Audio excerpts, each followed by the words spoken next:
Welcome to the Humanized podcast, all about personalizing your health. I'm your host, Rebecca Kelly, and today our topic will be understanding nitric oxide with functional medicine consultant Brendan Vermeire.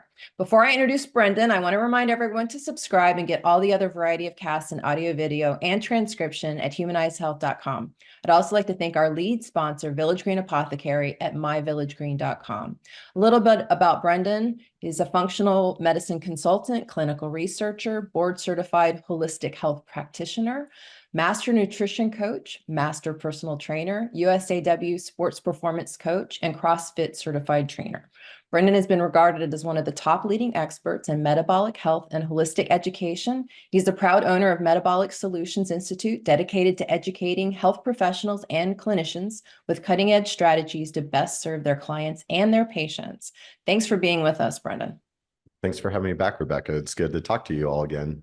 It's always a pleasure. I'm so interested in where you're going to take us with this topic. So if you can just start by, explaining to us what exactly is nitric oxide, assuming it's not laughing gas, right? So what is it? Yeah, absolutely. It's a big subject and one that is really endlessly fascinating. And I've had the opportunity recently to just get more heavily involved in the nitric oxide research and development space, which has been really exciting because I've been familiar with nitric oxide my whole career, but the science has evolved quite a bit, even just within the past, 20-ish years. So excited to dive into that a little bit. But from the top, nitric oxide back in 1992 was really proclaimed molecule of the year, and it actually won the Nobel Prize in Physiology for these three scientists that really discovered this nitric oxide molecule as being a crucial signaling molecule within the cardiometabolic system. And it's really regarded as one of the greatest accomplishments in cardiovascular, cardiometabolic medicine. So ultimately, nitric oxide, it's a gas, and it has a half-life of like 3 milliseconds, right? And when you start digging into all the cool science on nitric oxide, it really is impacting virtually every aspect of our physiology and biochemistry. I honestly, at this point in time, at this point in my career, I don't know of another signaling molecule that really pulls as much weight as nitric oxide. It's so deeply implicated and involved with every aspect of our health. So there's so many different mechanisms, and there is, just to kind of kick us off on the right foot, there is a dual role, so when you dig into the literature, there's a lot of literature that really gives nitric oxide credit as being very healing and very health promoting. But there's kind of a dark side to nitric oxide too, of, too much nitric oxide under certain conditions can actually exacerbate disease and oxidative stress and inflammation. So it becomes this very complex and nuanced subject that goes down all sorts of cool rabbit holes. But that's a little bit of a cliff notes there. I like it. I like how you oriented it thus. So, and as anything, right? Like there is a certain place where something becomes not a good fit for your body, right? So you're going to help us, I guess, understand that balance, right? So what are the Absolutely. health benefits? What does that balance look like? Yeah, so nitric oxide, typically the people that know about nitric oxide, they're really thinking about vasodilation and blood flow. That is the classic sort of ideology and mechanism behind nitric oxide, is this transient gas that's essentially going to cause an expansion of our blood vessels. This vasodilation, it causes smooth muscle relaxation within the endothelial lining of our blood vessels. So typically it's very much thought of in regards to heart health or sexual function, like erectile dysfunction. We're thinking of nitric oxide and vasodilation, right? But it's so much more than that. We actually use nitric oxide as part of our immune defense so we can fight off pathogens. It's deeply involved with every aspect of our neurological and mental health, where it actually helps to take neural stem cells and cause the maturation and the integration of those young neurons into our existing neural circuitry. It regulates neurotransmission and acts as a neurotransmitter itself. It's regulating neuroplasticity, neurogenesis. So deeply involved in neurology and mental health, sexual health, hormone health, immune health, gut health. I mean, virtually everything. So all of us, anybody that is human, we have to have plenty of nitric oxide availability and signaling all day, every day. And certainly when things start going wrong, health implications can arise. So obviously, nitric oxide production being at its optimum is going to be what you need for vital health, is what I hear you saying, right? So how can we then optimize this? How do we Yeah, know that it's what we're getting is we're getting it the right way and we're not creating problems for ourselves? yeah, absolutely. So this is where the conversation is expanding. Back when I was 18 years old, I was working at, GNC. I was really, really into bodybuilding at that point in my life. Had been an athlete forever. So in the sports performance kind of, fitness junkie world, we think of nitric oxide as train harder, train longer, recover faster, increase blood flow, and the muscle pump we get in the gym when we're lifting weights or whatever. Or if you're an endurance athlete, you can train longer, harder, faster, increasing your volume of oxygen consumption because of the role nitric oxide is playing with blood flow and oxygenation to the tissues. So in the sports performance world, everybody is using some type of kind of nitric oxide promoting supplement. Basically every pre-workout formula that exists has different types of, substrates to produce nitric oxide. So classically, the way that the body produces nitric oxide is through the nitric oxide synthase pathway.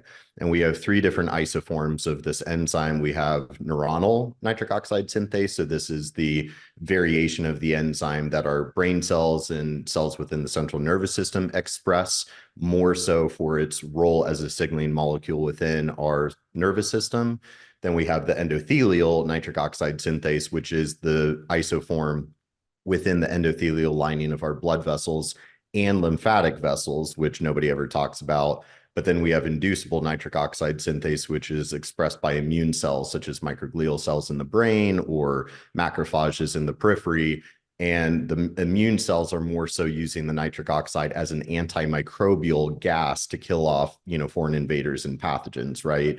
So it's exciting where, nitric oxide kind of takes me back to the origins of my career as more fitness related, nutrition and performance. But where the conversation is now expanding based on the literature that has come out within the past like 10 to 15 years is there's this other pathway that was previously not known and not appreciated, which actually, as the research expands, it seems like this is more our main mechanism to supply the body with nitric oxide.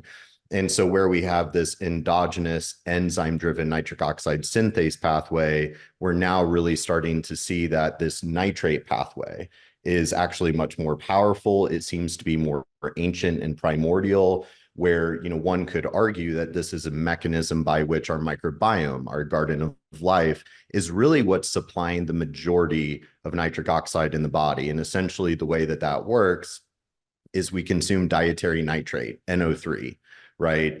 Consuming nitrate from dark green leafy things, your spinach, bok choy, arugula, beets are a big source of dietary nitrate. Certainly there's a conversation to be had about soil quality and nitrate concentration in our produce. But just to keep it simple and straightforward, our plant food and plant matter coming out of the ground, that supplies the dietary nitrate. And then that NO3 nitrate can be reduced to nitrite and then nitric oxide, which is largely regulated by the oral microbiome, the acidic stomach environment, and then the gastrointestinal microbiome. So we really have these two different pathways that we can leverage for adequate nitric oxide bioavailability. And certainly we can dig into this more because the nitrate pathway seems to be basically the best way to go and the more sort of biologically sound way to go, because there are a lot of problems that can arise with the nitric oxide synthase pathway. And we see this with chronic disease of any kind, inflammatory disease, and the aging process. Our body's endogenous nitric oxide synthase pathway starts shutting down more and more and more as we age and as inflammation goes up. So we have to be leveraging this extra nitrate pathway to really circumvent that issue. So what are the things that we can do? Is it only like a supplement? Is it like almost everyone seems to be like exercise helps. So I'm assuming right? What are the things to do for us to optimize? What are the activities? Is it a lifestyle? I mean, I know you're not diving necessarily into the vegetable quality, but I think we kind of know, right? Like, you do need quality in order to, if you're going to do it from a diet perspective. But what are the things that people would need to do to make sure that their, nitric oxide levels are at optimum? And also, can you test for this? How Yeah. Oh, for sure. I mean, there's a lot to unpack there, and obviously, a lot of the work that I do is kind of looking at the mechanism of action of whether it's a drug in a pharmaceutical or a nutraceutical or a botanical, whatever, but really looking at the deep mechanisms on a cellular, physiological, biochemical level. But then a huge part of what I try to do is then translate that and sort of reverse engineer that back to holistic lifestyle foundations, right? Because the idea of, like, let's say you take, standard American metabolism, somebody that's metabolically ill, chronic inflammation based disease, whether it's diabetes, heart disease, cerebrovascular, whatever the issue is, right?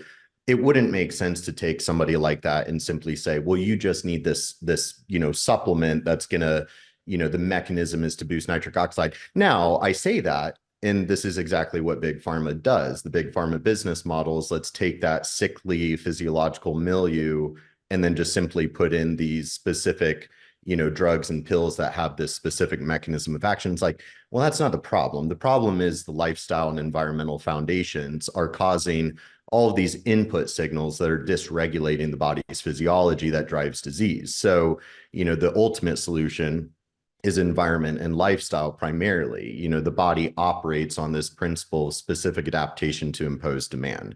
So if we want a different health outcome, we have to change the input signals through the environment and lifestyle primarily. Now, with, boosting nitric oxide signaling and bioavailability, yeah, exercise, activity, sunlight, or light therapy. I know we were just talking about light therapy a second ago, right? So modifying the input signals of movement, nutrition, air quality, light therapy, sleep, stress management. Like, if you really apply yourself to the lifestyle foundations, that will mechanistically dramatically improve nitric oxide signaling in the body. However, ultimately, though, we still have to get specific nutrients to feed either the nitric oxide synthase pathway. We have to eat enough proteins. We're able to manufacture arginine and citrulline that drive the nitric oxide synthase pathway, along with a lot of cofactors and coenzymes are needed to catalyze this enzymatic reaction. Things like biopterin and NADPH and a lot of B vitamins, magnesium, glutathione. So if we have any sort of genetic inhibition of that enzyme, if we lack substrate, if we lack cofactors and coenzymes, we're not going to be able to properly make that nitric oxide molecule. And then on the nitrate pathway side, we really have to be thinking about dietary nitrate as an essential nutrient. I think it's probably just a matter of time before it is considered an essential nutrient. But this is relatively young, new science within the past like 10 to 15 years. So we're kind of on the precipice of this taking off. So is there a test that one can do to Yes. find out? Okay. Yeah, there's a number of blood biomarkers that we can use to infer the likelihood of nitric oxide dysregulation. You can't measure nitric oxide directly in the blood because it has a half-life of like 3 milliseconds. You can measure nitrite, nitrate in the blood or other kind of surrogate biomarkers.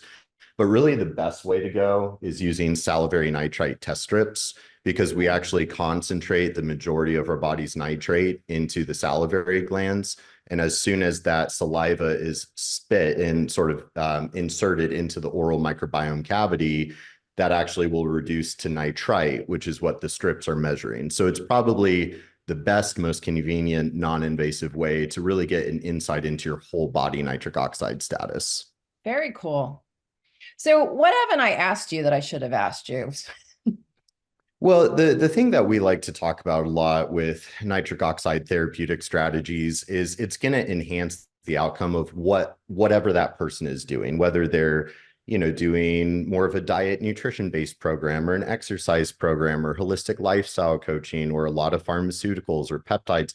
Whatever they're doing, we can enhance the outcome because we're boosting nitric oxide signaling and bioavailability, which is touching, positively influencing every other aspect of our physiology. In a lot of ways, these other therapeutics, while they might be helpful on certain aspects of our health, if the foundation's not there because we don't have healthy nitric oxide signaling, those other compounds or strategies and interventions are only really going to do so much. So that's why we're so passionate about promoting healthy lifestyle foundations and promoting the increased efficacy of every other intervention by boosting nitric oxide signaling. I love that. Thanks, Brendan. These are really Thank you. valuable insights. Brendan Vermeire can be found at www.metabolicsolutionsllc.com. Let me remind you to subscribe and get access to all Humanized videos, podcasts, and transcriptions from all our thought leaders on personalized health at humanizedhealth.com. Please come back, Brendan. Absolutely.